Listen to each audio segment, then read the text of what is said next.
Topic of this year is Das Torah. Let's see. I actually have an outline here someplace.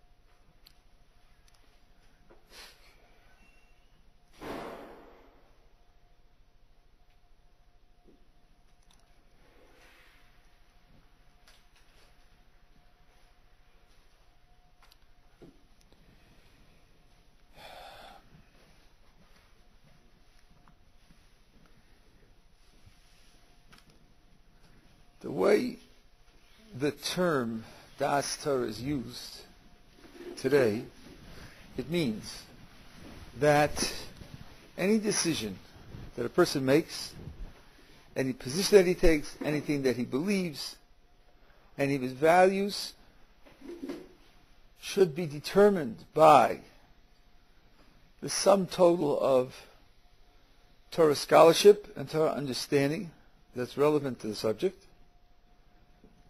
Of course, the sum total.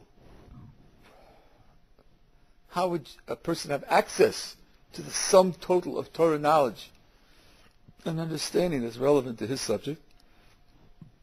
In almost all cases, he doesn't possess it individually. So you go to a scholar. In the ideal case, you go to one of the leading scholars of your generation, and you get the best you can get.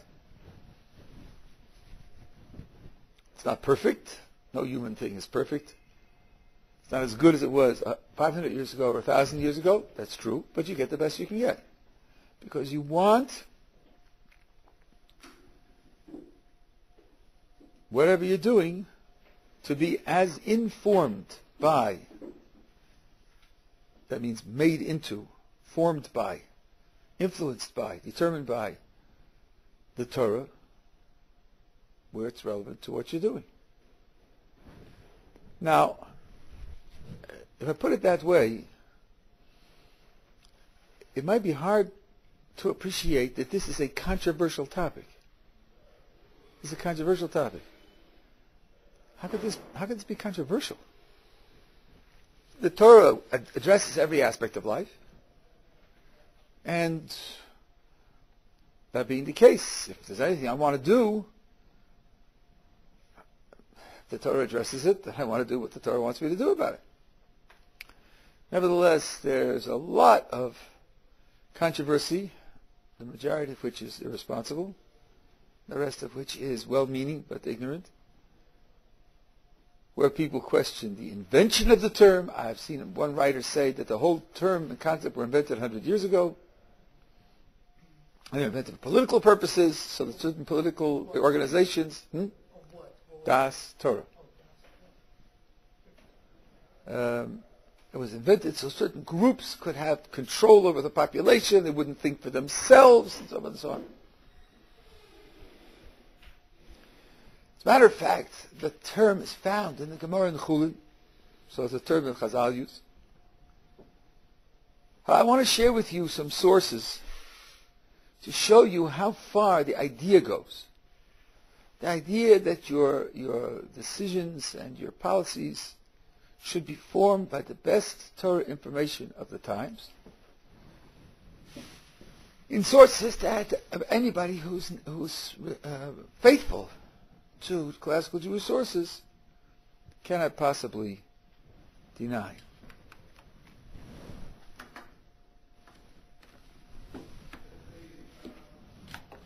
As a Gemara, Masechta Beya, Lamed Vav Amud Beis, 36b. Now the case that took place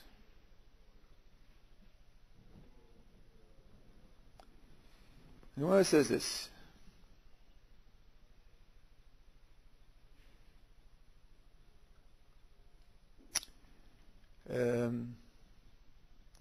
Bei Rechaya da Abaye Dolov. Rechaya is a mill. Now, mills in those days, you had big water mills, and then you had hand mills that people had in their houses, and they ground by hand. Abaye had a hand mill in his house. Now, in the room of his house where he had the hand mill, there was a leak in the roof. And the water was coming into a hole in the roof into a vessel that was catching the water. But the vessel was filling up. And it happened that it was Shabbos. Now, when the vessel fills up with water, it's going to overflow. When it overflows, it's going to come in contact with the mill. But the mill was made out of tit, which means hardened earth. And if water comes in contact with it, it's going to dissolve it. And therefore, the rainwater spilling out of the vessel is going to ruin Abaye's mill. On the other hand, what should he do? I mean, ideally, if it weren't Shabbos, what he would do is, when the vessel got full, he would dump it outside and quickly run back and put it under the leak, and he would protect his... Well, the problem on Shabbos is that the water is muktzah. So you can't move it. Why is the water muktzah? Okay, I can't give you a share of the whole... You didn't prepare it before Shabbos. It has no use. It wasn't in your domain before Shabbos. There are lots of reasons. Okay? So Abaye had this dilemma.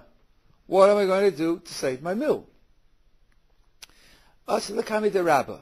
He came in front of Rabbah. Rabbah was his teacher. Rabbah was the teacher of Abaye and Rabbah. He came in front of his teacher and said to him, what shall I do? Amalei. Rabbah said to Abaye, Zil alei lepuryach lahasam. Go and take your dining couch. When they had a formal meal, they reclined on couches.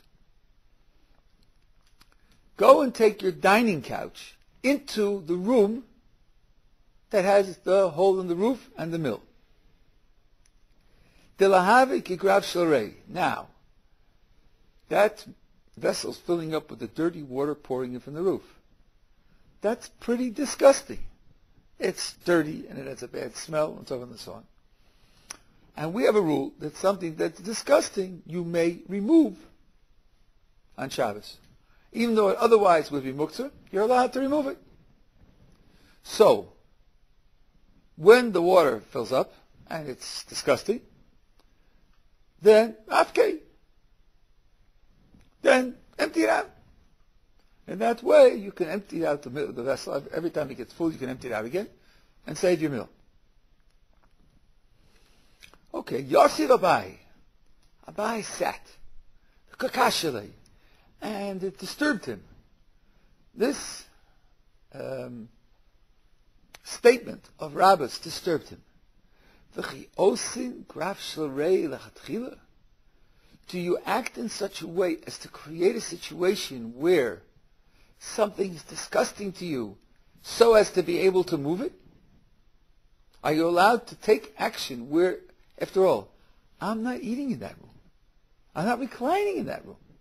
I'm eating someplace else. Rabbah said, take your dining couch into that room, and then when you lie down on your couch in that room, it'll be disgusting to you, and then throw it out.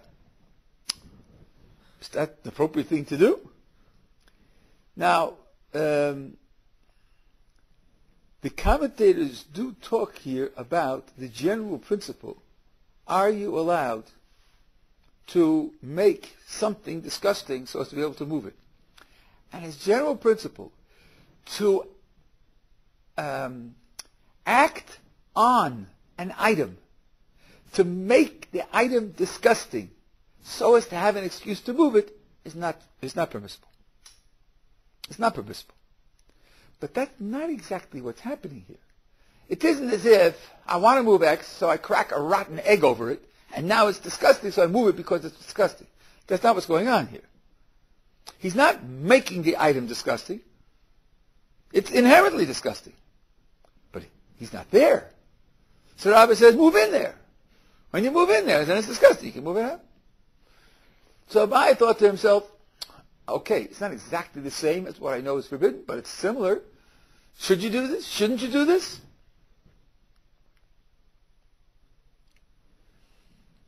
Adahachi, while he was pondering this objection, this difficulty, nofel bei rechayat Abai. The water reached his mill, and the mill collapsed. Omar, Abai, when he saw that his mill had collapsed, said, Taisili de Avri Adamar. I deserve this because I violated my teacher's statement. Rashi, there's very little in those words, I'm putting a little in. Rashi says, Tavoani, Zos Bischari. This happened to me appropriately as my reward. Shavalti al divrei Rabbi. I violated the words of my Rebbe. Now let's think this through. Abai has a problem and he's looking for a solution. His teacher gives him a solution by way of giving him a permission slip. Here's how you can solve it. Move your couch in there, then it's disgusting, then it's mutter to throw it out. He's giving him a heter, he's giving him a leniency. He's giving him a permission slip. Permission slip? Must I follow every permission slip? Don't we have an idea that the person is allowed to be machmer on himself, to be stringent with himself and say, yes, there is a way to allow it, but I choose not to allow it. I choose to be more stringent. What is Abai doing here? Rabbi gave him a leniency, and Abai is not certain whether the leniency is really good or isn't good, or how to figure it out, how to understand it, patting it back and forth. He didn't take the leniency. In the end, because of his doubts, because of his mental investigation, he didn't take the leniency. He didn't take the leniency. Is that bad? Is that wrong? Must you use every permission slip that you have? So the mill collapsed, and he says, I'm being punished, rightly punished, because I violated the words of my Rebbe. In what way did he violate them? All the Rebbe says, you're permitted to do this. So Rebbe didn't say you have to do this. Yeah, but he lost his mill. He lost his mill. Losing his mill means that he had some serious doubts. His Rebbe told him this is permissible, and he didn't trust it. He didn't trust it. Otherwise, if he had trusted it, he wouldn't have risked losing his mill. He didn't trust it. What comes out of this Gemara is something very simple. That when your Rebbe tells you something, you have to trust it. Trust it as true, even if you think you have an objection, even if you think that you don't understand it, you have something that's not clear to you. And if you act in such a way that it means you're violating it, after all, you lost your mill, then you're acting inappropriately. Now, no one says that he should pretend to understand what he doesn't understand. No one says that he should dismiss the objection from his mind. No. He can maintain the objection in his mind, and he can make a note. The next time I see my teacher, I'll go and ask him, what about this objection? But in the meantime, you asked him, and you got an answer. You should have trusted it and relied upon it. And not even hesitated to act on it. This shows you how a person is bound to follow the opinion that's given to him by his teacher, even if the opinion is a leniency, he's not allowed to act more stringently for himself, in a way that would imply that he doesn't accept it, can't rely upon it. Okay? There's another case in Rosh Hashanah, which we'll learn both of these because we're learning Daf Yomi.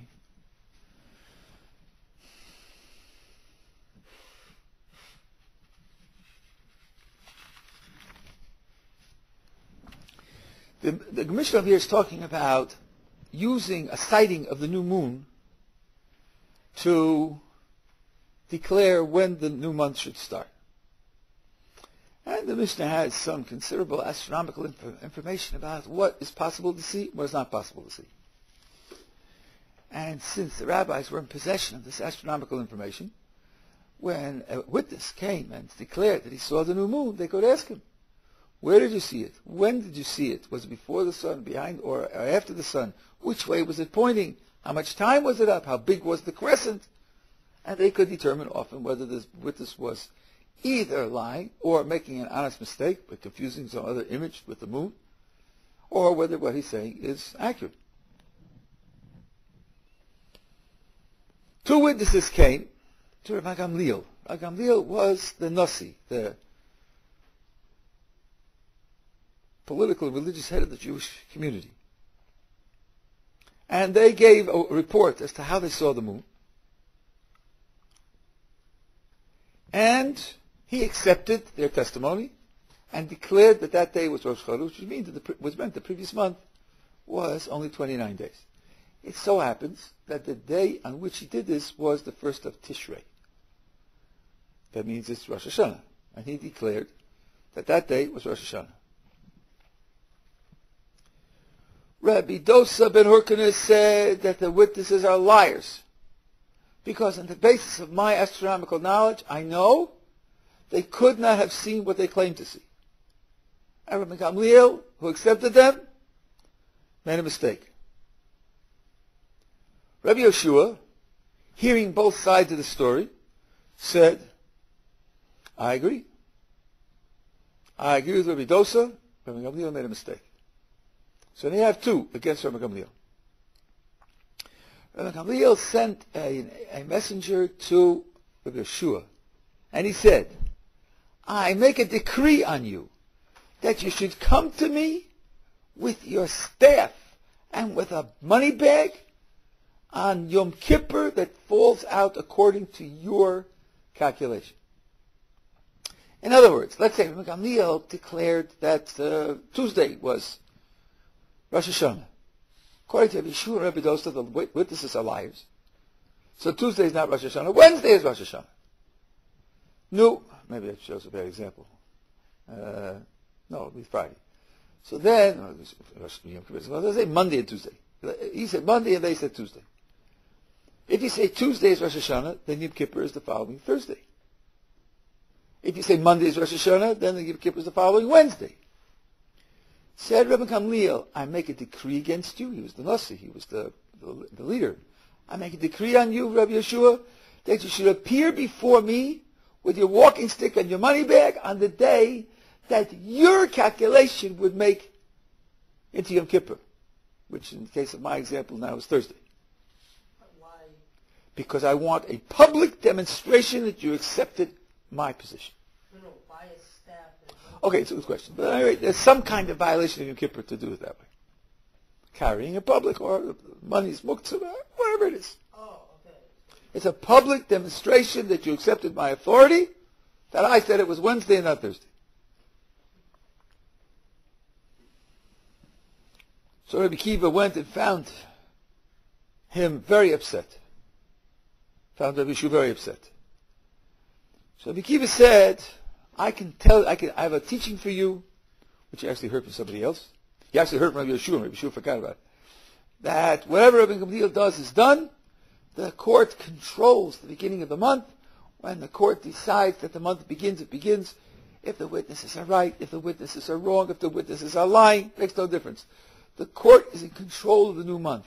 The new month is not determined by the moon. The new month is determined by the court. Yes, we do accept witnesses, and we try to make it according to the moon. That itself is machlokes Rishonim.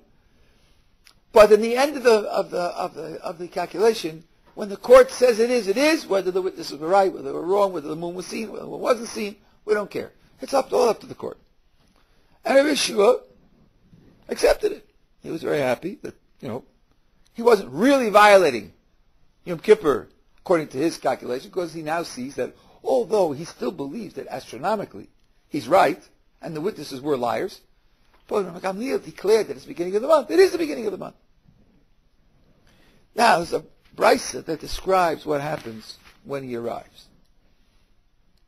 The Mishnah describes it in more simple terms, and the brisa has a little more detail. Now, Yeshua appears in Rabbi Gamliel's court. Tana Rabbanan.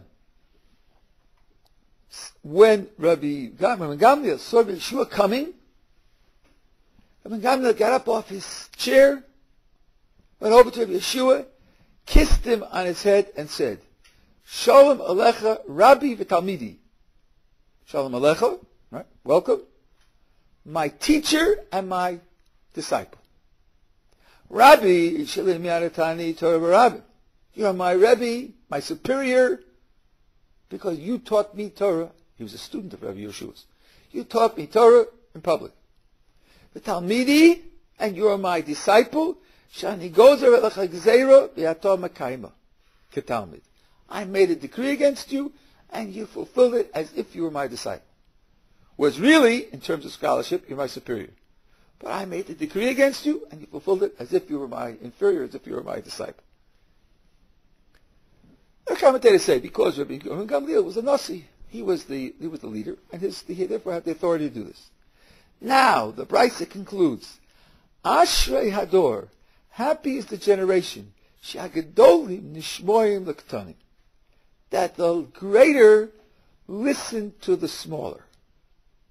Rabbi Yeshua, who was greater than Rabbi Gamliel in scholarship, listened to Rabbi Gamliel because of his authority as being the Nasi, and he came and did what he decreed. Happy is the generation where the great listen to the small. Kal v'chomer.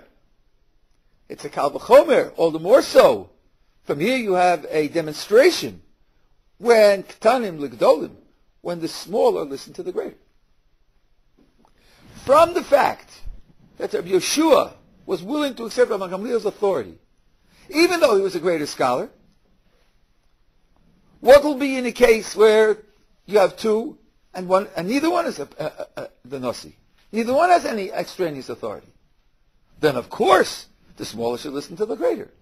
See, you can learn it from here. The only reason that you could avoid having Rabbi Gamliel given to Rabbi Yeshua is because Rabbi Gamliel is a Nasi. Otherwise, he definitely should have given in. Oh, there's a special fact right here that he was the Nasi. If he wouldn't be the Nasi, he would have to give in to Rabbi Yeshua because Rabbi Yeshua was the bigger scholar. Here you have a proof that the smaller should listen to the greater. Right? That's what the Brisa says. Objects the Gemara. Kal b'chomer? You're making a kal b'chomer? You're making an argument. You see that Rabbi Yeshua listened to Rabbi Gamliel only because he was the Nasi. Had he not been the Nasi, it would have been the other way around. That's a proof that the smaller should listen to the larger, to the greater. Says the Gemara, that's ridiculous. That's ridiculous.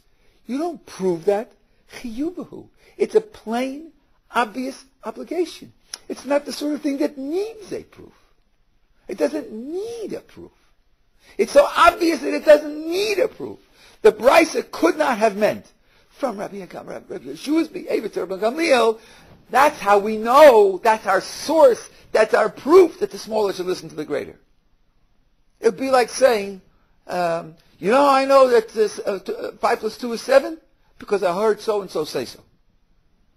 If you have to rely on so-so-so saying so to know that 5 plus 2 is 7, there's something desperately wrong with you. 5 plus 2 is 7 is more obvious than anything else. More obvious than the other person saying so. It's more obvious than the fact that the light is on. 5 plus 2 is 7? I mean, that's something that you should know without any proof at all. So rely on anything else. Anyone whose mind is functioning normally and knows how to count and add can see that 5 plus 2 is 7 on his own. Here, you're telling me, from the incident of Rabbi Yeshua and Rabbi Gamliel, I learn we have a source, we have a proof that the smaller should listen to the greater. It's ridiculous. You don't make a proof to something like that. That's an obvious fact that the smaller should listen to the greater. So the Gemara says, what the Brisa meant to say only is a psychological matter. When people see that Rabbi Yeshua will listen to Rabbi Gamliel because he's a Nasi, then the smaller will take it to heart, and they will learn how they should follow the greater. But not that they're proving the principle. But look what the Gemara is saying. The Gemara is saying that it's obvious that the smaller should listen to the greater. It's just something that doesn't need any argument, right? Now, I must tell you, there are yeshivas, great yeshivas. I know from some of this personal experience. They're great yeshivas because the leaders of the yeshiva, the teachers of the yeshiva, are world-recognized scholars. And you have students in the yeshiva student reaches the age of 20 or 21, he doesn't go to shiurim. Doesn't go to shiurim. Why? I've graduated. I'm above that. Whatever sources the teacher is going to prepare, I can read them also. As one of them told me, Ich ben oichet en acharun. I'm also a scholar. I'm also a scholar. I said to him, you're at the Mir Yeshiva. The teachers of the Mir Yeshiva are world-recognized scholars. One of them is 55. The other one is 65. You have nothing to learn from them? You're going to read the sources on your own? Are you nuts? What's the matter with you? You have an opportunity to learn from such people, and you're going to sit and learn on your own? That's the style. That was the style then. I haven't been there more than 20 years, but that was the style then. One guy, 27 years old, says to me, I have a family, I've got to go out to work. I wondered what I should do to work. Do you have any advice? So I said, how well can you learn? Been sitting in the mirror for 8 years. I asked him, how well can you learn? He said to me, I don't know. I said, what do you mean you don't know how well you can learn? He said, well, I haven't listened to a shir in 8 years, and I sit there with my chavrusa, and I haven't given any chaburas or anything else, and given any research presentations or anything. How should I know how well you can learn? He's sitting there for 8 years, and he has no idea how well he can learn. I mean, that's just insane. It's insane. The Gemara here says, obvious. Now, I'll take another example.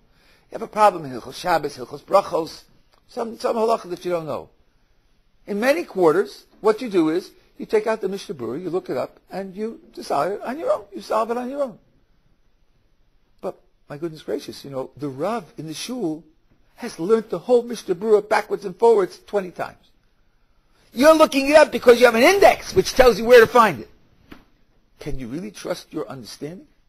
Can you trust that this is the only place where the Mishnah Berurah discusses it? Can you trust that later scholars than the Mishnah Berurah haven't perhaps gone with other authorities against the Mishnah Berurah? What are you doing? I'm competent. I can look it up on my own. What about the smaller listening to the greater? Smaller than the greater doesn't just mean if the greater happens to knock on your door and say, do X, I can't say, no, I'm not doing X, I'll do Y. Doesn't mean just how to resolve conflicts. It means that the greater is your resource, and you should use him. I'll prove it to you. There's a Rambam. It's very interesting. If you have Pirkei Avos, the ethics of the fathers, get Siddurim. I'll show you something very interesting. Who's the Rav who said, I learn a lot from the Rebbeim, I learn a lot more from my students? It's a Gemara. The Gemara? Yeah, sure, it's a Gemara. I learned much from my teachers, more from my equals, and most from my students. Okay, we're starting, it's on, this is Shir Mount. Yeah, Pirkei Avos starts on page 545.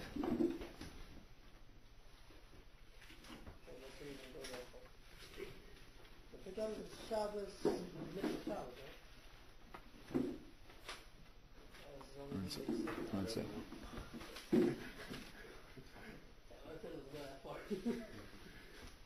How long was being short?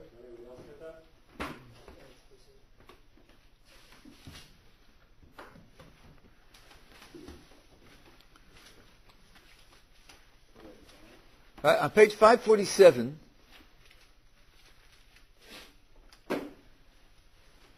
Mishnah 6,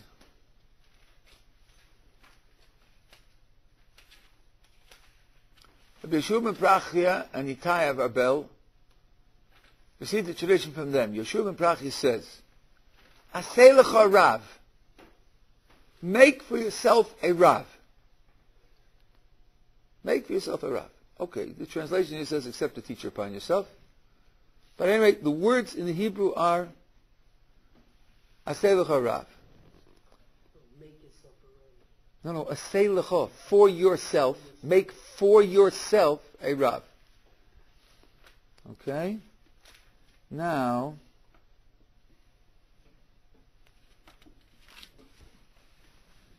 Why does it say that? one second. Before you jump away.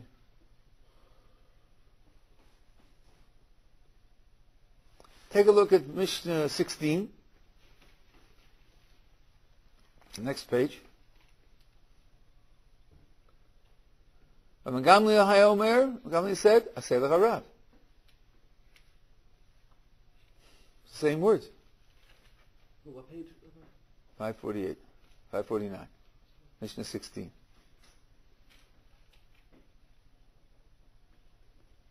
Right? You see what I'm talking about? So it says Aseh l'charav twice. Who's from them? Who's them? You see The previous ones, the ones in the previous Mishnah. Oh, that's okay. So why does it say the same thing twice? The commentary of the Rambam says because it has two different messages. One is make for yourself a teacher. Make yourself a teacher. Don't go doing independent research.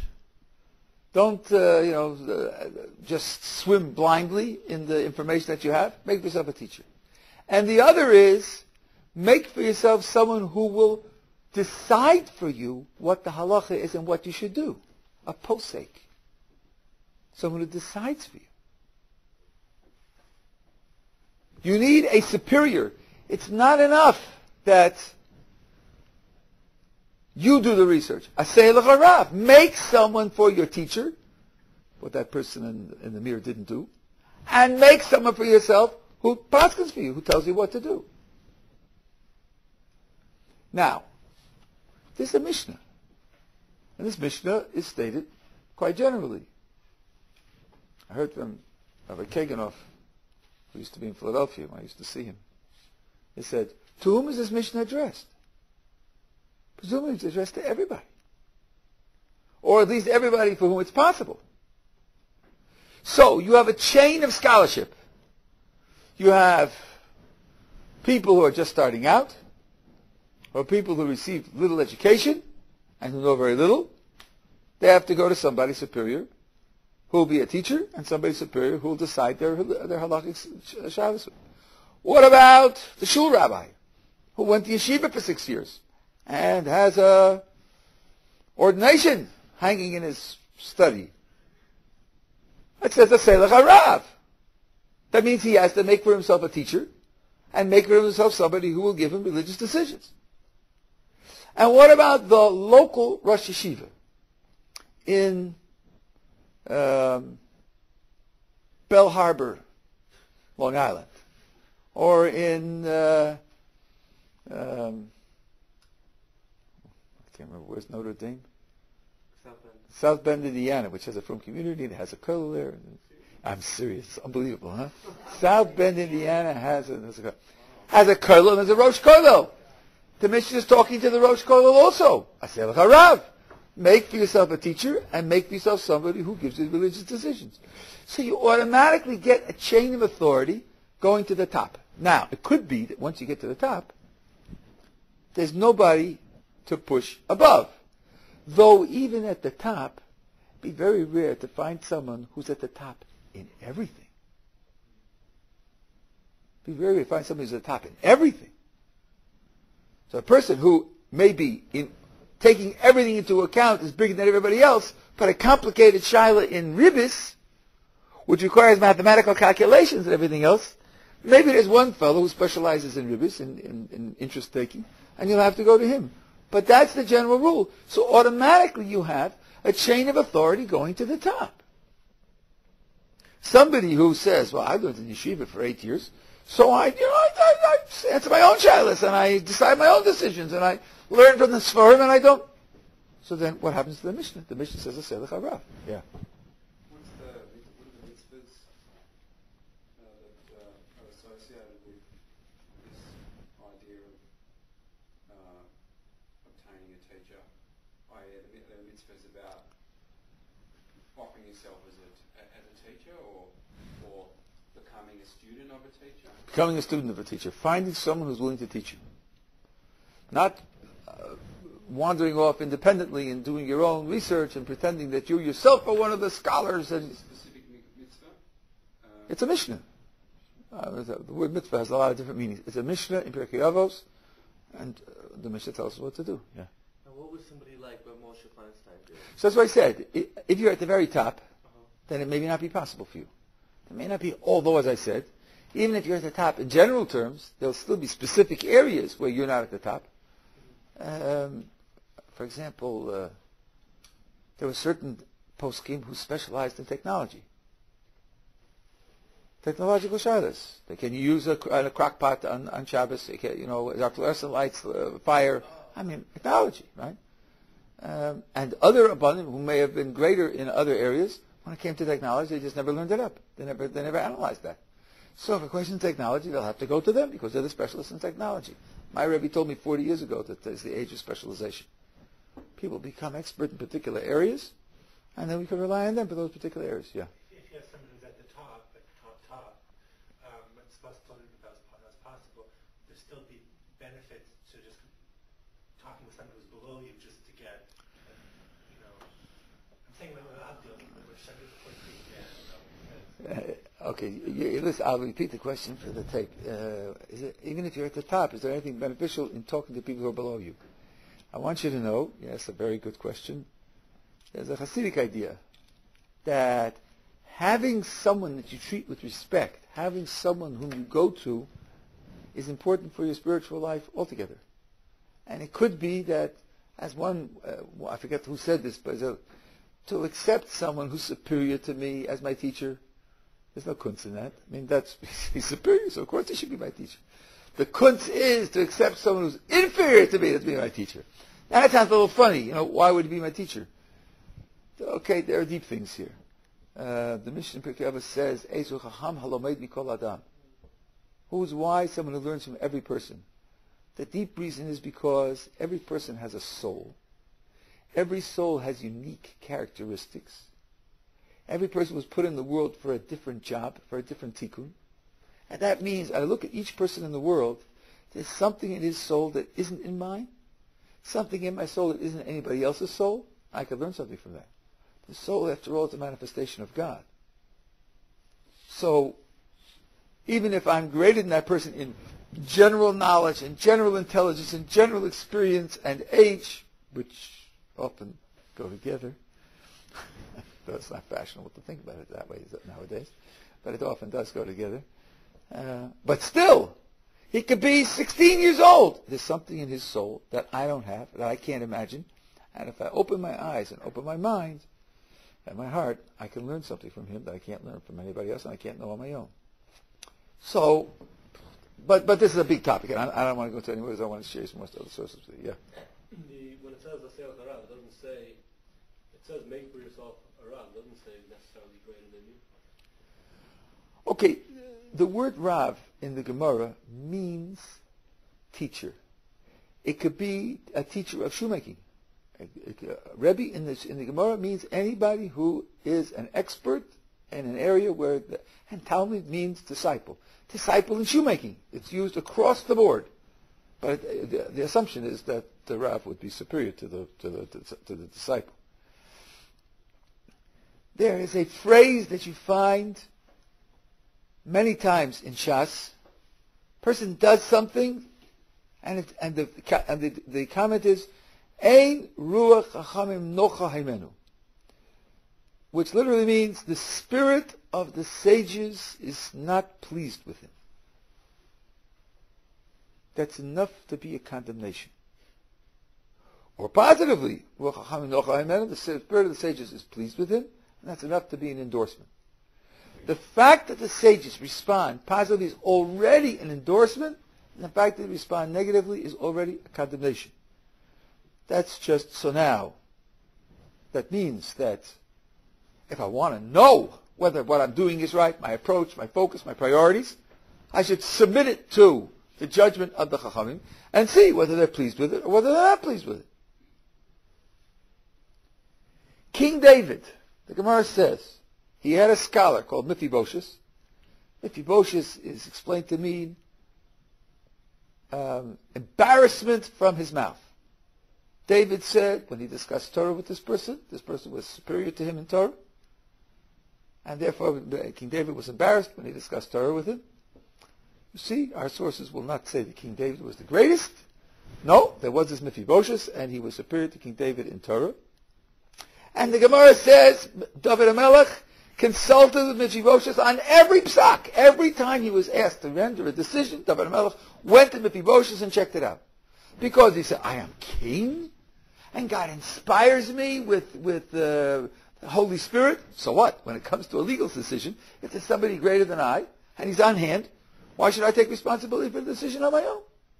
I go to the greater person and check out to see whether it's correct or it's incorrect.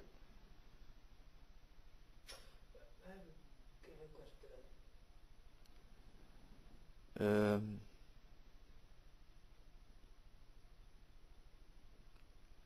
Just one second. Now, the Gemara in Eruvin says that there was a discussion between Beis Hillel and Beis Shammai whether Noach lo Adam shenivra or lo Noach lo Adam shenivra. Okay, here the translation is very difficult to make. Noach lo Adam. Noach means something like pleasant, valid, appropriate, comfortable, fitting, generally good. That man was created, or not good that man was created. The one says that they debated this for 2.5 years, and then there was a vote. And the vote favored Shammai. Yeah, lo Noach. Now, a lot is packed into this little Gemara. First of all, was the creation of man appropriate, valid, fitting, and so forth and so on? God did it. How could it possibly not be? What kind of question are they discussing? Doesn't the Torah say at the end of the creation of everything, including man, that God saw everything that he made and behold, it was very good? What kind of question are they discussing? Well, now I have a little bit of surprise for some people. There is a mitzvah to try to see on your own what we have received from our tradition as true. Of course, if we received it as tradition, it's true. There's no question that it's true. I have no doubts that it's true. But it's a mitzvah to try to see it on your own. No less than the Maharsha, and Brachas Tav Yitzayin Amar Aleph, Margaret the Blumer of Meir, that's for the people who can look it up, says that it's a responsibility of every person to try to investigate on his own to see whether the things that we have received in our tradition are true. So you try. It's a mitzvah to do so. If you do, if you succeed, you've done it. If you don't succeed, you say, I tried to see it, I didn't. Of course it's true, I just failed to see it. It might not even be my fault. It may be that God hid it in such a way that I can't find it. Okay? But I should make the effort. So that explains why they raised the question and how they were investigating. What kind of question is this? Is the question whether the chicken is kosher or treif? How many minutes after sundown you have to keep Shabbos? What words to say in Rosh Hashanah in davening? What kind of question is this? This is a philosophical question. Question of hashkafa. And they voted on it and decided it. Anyone who thinks that the Jewish authorities are in charge of chicken livers and the words of prayer and the minutes after sundown for Shabbos, and that's all, that's the sum total of their responsibility and authority, is making a terrible mistake. Because everything about a Jew is mitzvah. Mitzvah encompasses the whole of life, not limited just to whether the chicken you eat is kosher or treif. Your ideas can be kosher or treif. And they can be kosher or treif to different degrees. The Torah has laws for what you should believe, what you should think, what you should feel, how you should dress, what you should eat, what you should say. The Torah has laws for everything. And the Sanhedrin, or whatever body exists at any particular time, is responsible for all facets of Jewish life. Here you have a question of investigating whether what we see in our world supports this piece of the tradition or doesn't support the piece of the tradition, to the point where we could say we see it on our own or we don't see it on our own. And they paskin, you can't see it on your own. And as Rabbi Meiselman, who pointed this out to me, said, once they've voted on it, it becomes usher to disagree. It becomes usher to disagree. And this is carried out also in the Rambam. I have a Rambam here. In the end of the Mishnah Torah, Hilchos Mamre, the laws of rebels, the very first halacha. There, the Rambam says that the Sanhedrin has three roles. The Sanhedrin is Ikar Torah Shebal Peh. They are the foundation of the oral tradition. Amudei Horo'ah. They are the pillars of Horo'ah. And Mehem Chok Mishpat Yoteh V'chol Yisrael. From them, laws go out to the whole Jewish people. So now, what are these three things? Amudei Horo'ah, the pillars of Horo'ah, means you have received laws on the one hand, you have an actual situation on the other hand. How do you interpret and apply the laws that you've received to real-life situations? Horo'ah is teaching. Teaching means there's information, and it has to be explained to you. You have to be shown how to apply it. Mehem chok u'mishpat yotzeh l'chol Yisrael. From them, laws go out to the whole Jewish people. That's their legislative function. The Sanhedrin can, make laws, or for the Rambam, propose laws. They have a legislative function. So, number 2 is interpreting the tradition and applying it. Number 3 is making new laws. What's number 1? Iker Torah Shebal Peh. They're the foundation of the oral tradition. Says Rabbi Marzman that this means they tell you what is Torah and what isn't Torah. They determine what Torah is. The whole of the oral tradition is under their authority, under their guidance, so that anything that isn't written explicitly in the Torah, and even there you have to know what the Torah means, all of that is oral tradition, and they tell you this is a genuine piece of oral tradition, and that isn't a genuine piece of oral tradition. And that will include everything, including matters of philosophy, so-called, hashkafa. When you think about it, mitzvos concerning belief are very common. You have a mitzvah of avodah zarah, of idol worship. What is idol worship? What kind of mistake does it encompass? The Rambam says in the laws of idol worship something very interesting. How did idol worship start? It started when people said there's a creator. Everybody recognized the creator because that was Adam knew that. Noah and his children knew that. Now let's look at our world. The sun plays a very, very important part in our world. And God created it to play that part. He wanted it to play that part. Since God gave over to the sun this extremely important function, wouldn't God want us to praise the sun, to celebrate the sun? Because God put it in such a magnificent position.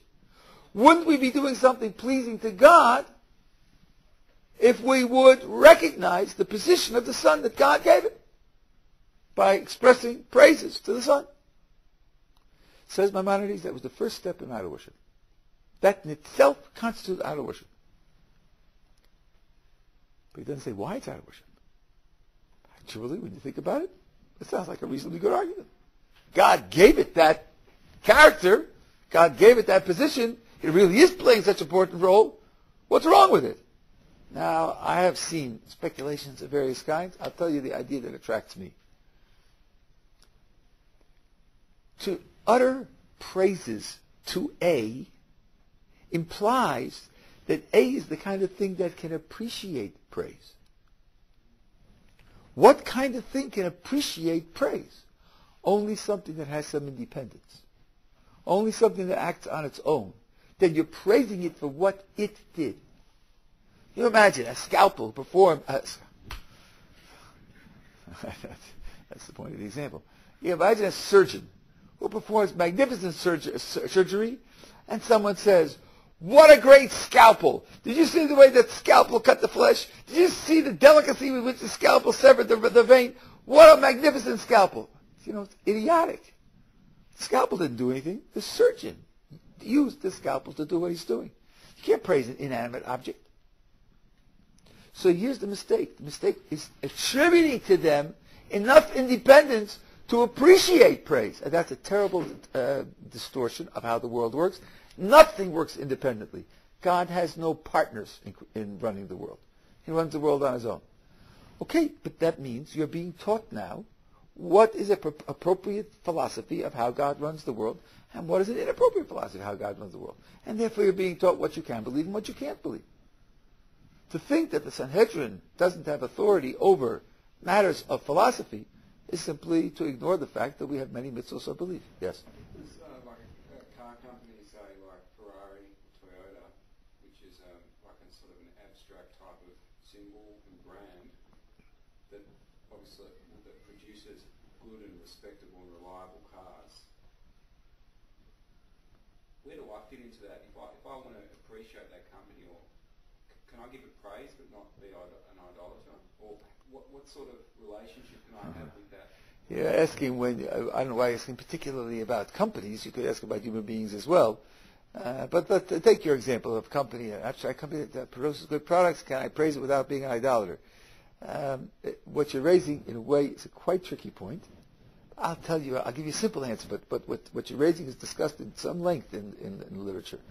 A human being is granted a measure of independence. We are given free will. And therefore it is appropriate to praise a human being's decisions because he really does make his own decisions. Unlike the sun and the moon and the wind and the sea and all the others that God uses like a scalpel to achieve effects in the world, he uses them. Not so the human being. Much of what the human being does is because of his own free decisions. Because of his own free decisions, praising him is appropriate. There it's realistic. What they did is they attributed something like human activity to a non-animate object. Yeah. Yeah, back to, I wanted to ask this when you were talking about King David. We know that Shlomo Melech had a pretty much magnificent genius. So can you say that his genius can determine, he can make a psak for himself because of his genius, or he can actually do that alone? Like he can not know the halacha, but he can figure it out because in his own genius mind, he can figure out the halacha himself. Now we're really got apples and oranges. Can Solomon, because of his genius, figure out the halacha? Anybody. The guy's a genius. If he sits here long enough, he can figure out the halacha himself without going to a road. That'd be like saying a person who's a genius can sit here long enough and figure out what's written in a Chinese text without learning Chinese. But he can learn Chinese. Oh, well, how's he going to do that? He's a genius. Maybe he's a genius, but he's got to have the information to study. He can't do it without the information to study. Even a genius can't do it without learning the Chinese symbols. You have initiative. I mean, people. You have initiative, but you have to have the information to study. He's going to have to start at a point where he gets the information from somebody. Genius or no, he's got to get the information. Genius is a person, but take it back to the beginning. He can't pass without information. He can be the most greatest genius in the world. He can't comment on what Shakespeare meant unless he reads Shakespeare's plays. He can't figure out what Shakespeare meant unless he reads the plays, can he? So how can he figure out the halacha unless he goes to somebody and learns Jewish information? Once he learns the Jewish information, maybe he'll be able to calculate it and analyze it better than the others. He'll learn that in discussion with them, and they'll say to them, you'll be the Rebbe, because you know it and understand it better than we do. But at the initial stage, he's got to get it from somebody. One last question. I want to finish up a couple more sources before we go. Does Torah, is it purely intellectual, or is it like a little bit of an emotional aspect? Oh, okay, good. I'm very glad you asked that. Das Torah comes from absorbing the Torah into one's being totally, and that includes living it. If you don't live it, then you can't really understand it. It would be like studying Mozart. Person who's deaf, studying Mozart and offering analyses of Mozart. One thing I'll tell you, that if there would be a new manuscript of Mozart discovered, and scholars would be debating how it should be played, let's say it's the notes without the markings, without the tempo markings, without the dynamics, the loud and soft, his opinion would be worthless because he's never heard it. He doesn't know what it's supposed to do. If you haven't experienced music, then your opinions on music are going to be very limited. Person who's blind and read about Michelangelo, great, he read about it, but to comment on the statuary, to comment on the paintings would be ridiculous. You can't see it. Right, so you're absolutely right. It requires experiencing it and being committed to it and sacrificing for it, and of course knowing it intellectually. All of it. It's a package deal. Without that, you don't have it. Okay, let me just mention a couple of more ideas to you. The Chovos Levavos, Shavos Elokim Perek Dalet, the Gate of Service of God, the 4th chapter, says every action is either commanded or forbidden. Nothing is neutral. Nothing is just permissible. Every action is either commanded or forbidden. Now the context there is earning your living, providing for one's physical needs. No, that means there are no neutral decisions. Every decision is between right and wrong, between better and worse. How are you going to make that decision? Better and worse, he means here, it doesn't mean that it's more efficient or, there are better vaccines. He means the Torah will tell you one is better and one is worse. To us, a tremendous range of decisions look arbitrary. They look arbitrary. So then, the Chovos Levavos says we're all subject to a terrible illusion. They look arbitrary, but they're not really arbitrary. So that means that we're missing out on how the Torah applies to the decisions. So then, of course, we'll have to go to a Torah source to be so informed.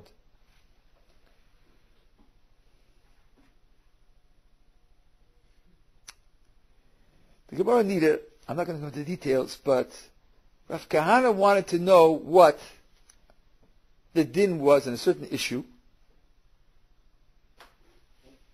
of Rav Papa and Rav Huna.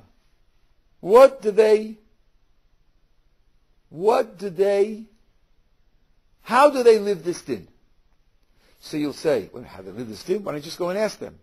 Because there's the possibility that if you'll ask them, they'll tell him the strict law, which might be lenient. The strict law might be lenient, but they themselves would not make use of the leniency. They themselves would practice more stringently. If you ask them what the strict law is, they'll tell you what the strict law is. Strict law is lenient. He didn't want to know from them what the strict law is. He wanted to know what they did. Why? Because he wanted to follow their example. Because he was inspired by them. Because he wanted to try to live up to their level. So he didn't ask them, because from them he would get the strict law. He couldn't ask them, and do you do more? That would be a question of pride. He asked others who knew practically what they did about their actual practice, rather than asking them what the din is, because he wanted to live up to their example.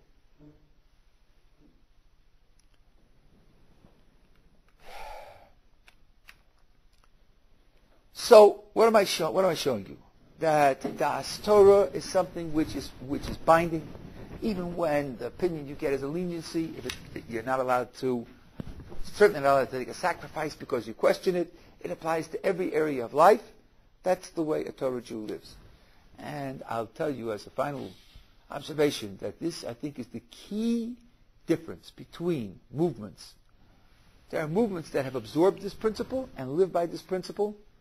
And there are movements who, for whatever mistaken reason, reject it and don't live by this principle. And that makes a gigantic difference in how the movements are administered and what they do. In certain movements, if you ask a person or a group, why are you doing what you're doing? Because such and such a person, who is one of the leaders of the generation, told us this is what the Torah wants from us. One of the great joys of my life is that the person who's responsible for my development, the Boston Rebbe, my Rebbe, he himself today is one of the great leaders of the generation, but when I met him, and he was much younger, he was in personal contact with all the great leaders of the generation. And I got used to that. When I came to Or Sameach, the leaders of Or Sameach run everything here on the basis of the great leaders of the generation. When Rav Shach Zechariah was alive, they went to him once a month. Dov Schwartzman used to be the Rosh Yeshiva here and gave the highest shir and set policy for the yeshiva. He's older now and he doesn't have the strength to do it. They still go to Rav Yoshev with their shilas, Rav Chaim Chanievsky. Everything is done according to the greatest leaders of the generation. In my naivete, I just assumed that that's the way it's done. Nochachti ladat, I've come to realize that it isn't done that way everywhere. From our point of view, the first question you should ask an individual or a group about their policy is, who certifies it? Who certifies it? What leader of the generation certifies that what you're doing is appropriate? And if they can't answer you, walk away. Walk away. Because the whole setup is based on gross irresponsibility. Yeah. Is there any suggestion how one should pick a Rav? Or find a Rav? Or practically? Okay, finding a Rav, today especially, to find one of the great leaders of the generation to be your personal Rav is often not practical. But what you need is somebody, listen carefully, somebody who's in the chain. If he's in the chain, that means that he's getting his leadership ultimately from the top. So you say to him, okay, I'm going to ask you for a psak. Who do you represent? Who certifies you? Where are you connected? And if you know he's connected to the top, then you don't have to go straight to the top. There may be times when he'll send you to the top, but you don't have to go straight to the top. But I want you to know, the Eida Charedis, the court of the most authoritative establishment here in Eretz Yisrael, the individual judges of the court have public hours where anyone can go and ask them any question. So half a mile from here, in Geula. And they have separate waiting rooms, one for men and one for women, and they alternate back and forth, and women go in and ask their questions, and men go in and ask their questions, and you can have any question answered. Any question they feel competent to answer. And you can ask on any halacha. And if you can't get to them, you can call them on the phone.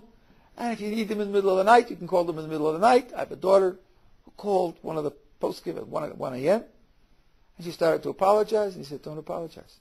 If you have to apologize, I'm not doing my job. I'm available to you. If you need me at 1 a.m., you call me at 1 a.m. It's a free service to the public. That's how a Jewish community functions. It's a free service to the public, so they can have access to genuine Das Torah. Yeah. Just out of curiosity, what did your daughter want to know?